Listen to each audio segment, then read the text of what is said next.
you're not a believer of God. It's okay. You don't need to believe in God because belief is something that masks the reality. People say that we want to meditate to be successful in life. I mean, to bust the myth of material success, to bring about an understanding of a personality based, being based success, which means ability to sleep well in the night, ability to be in joy no matter what is going around, ability to find your purpose and contribute to this world, and ability to be in sound state of being, unperturbed. So, Daaji, please throw some light on that.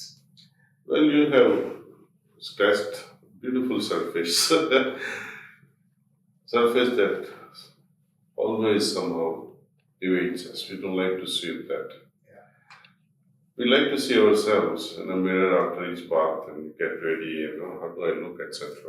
But rarely do we look at ourselves, deeper self, by reflecting on the heart,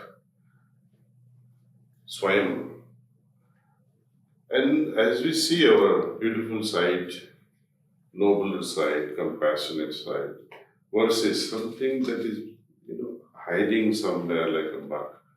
And when it gets highlighted in our observation, in our perception, do you feel inclined that I should get rid of it? Meditation is also about getting rid of something unwanted, which is the very first step of Ashtanga Yoga. Yama, it only means to kill, which is unwanted within us. That's the very first step. One wonders why Patanjali Muni gave us such a sickening name. Everybody is afraid of Yama. But here, in his honor, he gave the very first step a name Yama. We have to become Yama to all our wicked qualities, negative qualities. But that we share, but that we hide, but that we keep as secret. Throw it out. Nobody might know, God may not also know, but you know it so well. Why you want to carry the burden? Meditation helps us get rid of all this muck. And also, add a beautiful side to it, how it can become nobler, compassionate, empathetic, and overall more loving in nature. When you are angry and irritable, even your most loved ones will stay away from you. Forget God for a moment, or strangers. Even to establish a good relationship with someone, I have to have some, the receiving tendency, synchronizing tendency. So true. The ability to connect. Without which, I think relationship will prove to be very poor. For people to get initiated into the heartfulness meditation, how do they qualify? Is there a qualification for that? Or heartfulness, as I hear, just embraces anybody and everybody into it? Well, some willingness is required. That I like to improve myself to start with. I'd like to better myself. Even if you're a skeptic, you're not a believer of God, it's okay. You don't need to believe in God because belief is something that masks the reality. So true, so true. Right? So, to arrive at this firm conclusion in your heart that yes, I like to believe my grandmother, I like to believe my grandfather, maybe my father, maybe my society, maybe my pandits, who have been teaching me that God is there, God is everywhere. Of course, it's beautiful knowledge. But how do I actualize this?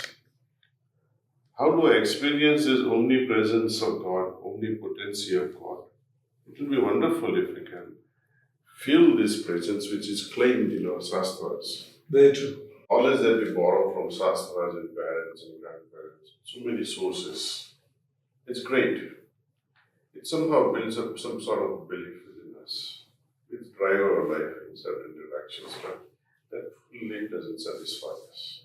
So well said. We have to actualize this knowledge through actual experience.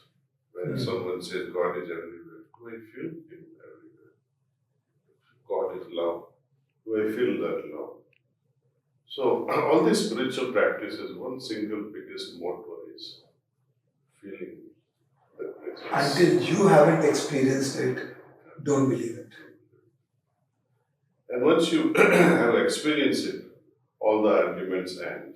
The world may not believe, but you have experienced it. So now, can you connect heartfulness meditation to prevention of disease and heartfulness meditation as an antidote to disease? Meditation does help. For example, it has been found that especially heartfulness meditation done with pranayama. I mean, you can compare it. You can have 10 individuals meditating without this pranayama and 10 individuals meditating with pranayama and see the difference. Okay. It will be profound.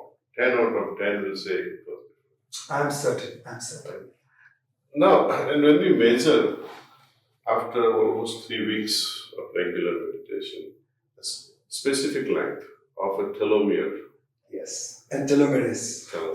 It expands. The length of the chromosomes at the tip of it grows. You know the tip that we have on a shoelace? Absolutely. Something like that. Grows. And the longer the length, this is greater the longevity of an individual. Absolutely.